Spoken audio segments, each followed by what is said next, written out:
पोखरा की पीड़िया धैले आइले करमा देवा।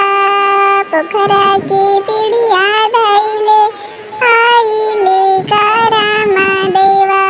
केली है करमा के डाल करम देवता।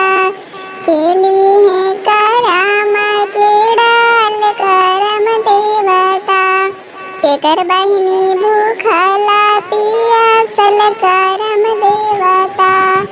अपनी महलिया से बोलती राहुल भैया। अपनी महलिया से बोलती रोहित भैया। हमले बो करम के डाल करम देवता। हमले बो करम के डाल करम देवता। हमर बहिनी भूखला पियासल करम देवता। हमर बहिनी भूखला पियासल करम देवता।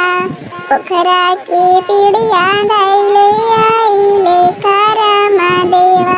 केली